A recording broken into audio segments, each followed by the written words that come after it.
լրագրողներ, Հույդ Հայաստանի երիտասարդական միությունը այսօր իրականացնում է բողոքի ակցիա ընդդեմ Ալիևի եւ Նիկոլ Փաշինյանի վերջին հակահարի հայտարարությունների։ Գործող իշխանությունների կողմից Հայաստանի հասարակությանը մատուցվող կեղծ խաղաղության համաձայնագիրը իրականում պարտադրված կապիտուլյացիայի հասարակ օրինակ է։ Մեր համար Ադրբեջանի նպատակները միշտ եղել են հստակ եւ ակներև։ Ոչ թե խաղաղություն, այլ Հայաստանի ենթարկեցում ադրբեջանական շահերին, ոչ թե փոխադարձ հարգանք, այլ զավթում, ոչ թե ագրեսիվ հռետորաբանությունից եւ ատելության տարածումից հրաժարում, այլ սեփական թեզերի առաջխաղացում գործող իշխանությունների օգնությամբ։ Նորություն չէ, Բաքուն ձգտում է ոչ թե հարցերի լուծման, այլ Հայաստանի ինքնիշխանության սահմանափակման։ Սյունիքի Միջանցքի պահանջը, տարածքային հավակնությունները եւ պատմական խեղաթյուրումները վկայում են այդ մասին։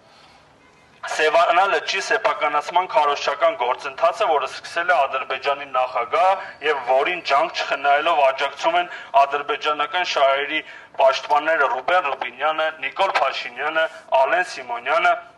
եւ այլ պետականագործան գործիչներ, երևի չգիտեն, որ հայ ժողովուրդն ունի պատմական հիշողություն, գոյություն ունեն քարտեզներ, պատմական փաստեր, որտեղ ամրագրված են հայկական տարածքները, պատմական ժառանգությունն ու հայկական ինքնությունը։ Ալիևի հայտարարությունը քարոզչական հնարք է, որը նպատակ ունի նորմալացնել պատմական փաստերի կեղծումը։ Եվ չենք զարմանա մի օր էլ, որ լսենք 874 թվականին Ադրբեջանի ժողովուրդն է կառուցել Սևանի թերակղզու երկու եկեղեցիները, առաքելական սուրբ եկեղեցիները, երբ անգամ գոյություն չունեին որպես ժողովուրդ, ուր մնաց որպես պետություն լինեին։ Այս համատեքստում է, որ հասկանալի է դառնում հայ առաքելական սուրբ եկեղեցու հանդեպ իրականացող վերջին բնաջնշումները։ Հնար ունենային գուցե վերացնեին բոլոր հայկական եկեղեցիները, որպեսզի կարողանային ջնջել հայկական հետքը պատմության մեջ, ինչն այսօր տեսնում ենք Արցախում իրենց գործընկեր Ադրբեջանի իշխանությունների իրականացմամբ։ Ադրբեջանը չի ճանաչում Հայաստանի ներկայիս սահմանները, խաղաղության հիմքերից մեկը միմյանց տարածքային ամբողջականության ճանաչումն է, սակայն Բաքուն հայտարարում է, թե Հայաստանի տարածքները արևմտյան Ադրբեջան են, այսպիսով հերթական անգամ ապացուցելով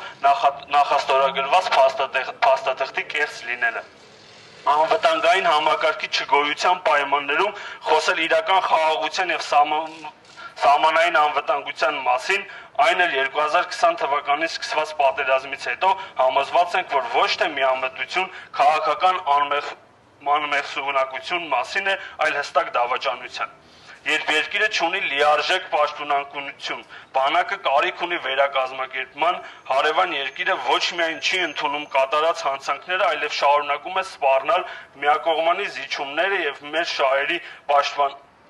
պաշտպանությունից հրաժարումը վերածվում է թշնամական շահերի սպասարկման, ոչ թե իրական խաղաղության։ Այսօր Հայաստանի Հանրապետության իշխանությունները պարծենում են սահմանների ապաշրջափակմամբ, սակայն դա պարզապես Ադրբեջանին միջանցք տրամադրելու փաթեթավորումն է։ Հպարտությամբ հայտարարում են, որ Հայաստանի համար նոր դռներ են բացում։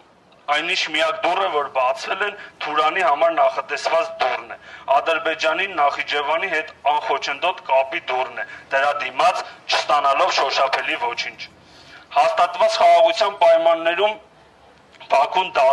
դատվում, խոշտանգում եւ պահում են տասնյակ գերիներ եւ դեռ պահանջներ են դրվում այլ անձանց արտահանձնելու մասին։ Ինչ խոսք, նման խաղաղության մասին կերազեր յուրաքանչյուր հզոր պետություն։ ՔՊԱ-ական խաղաղության պայմաններում մայրաքաղաք Երևանի չափ մի ամբողջ Հայաստանի Հանրապետության սուվերեն տարածքում ապօրինի կերպով գտնվում է ադրբեջանական զորք։ Երազանքի խաղաղության պայմաններում Ադրբեջանի նախագահը շարունակում է Երևանն անվանել Երևան, Հայաստանն անվանել Արևմտյան Ադրբեջան։ ՔՊ-ի երազանքների խաղաղության պայմաններում Արցախի Հանրապետությունը գրավված է, հայաթափված, ավերված եւ գուցե հենց նման խաղաղության են ձգտում նաեւ Հայաստանում։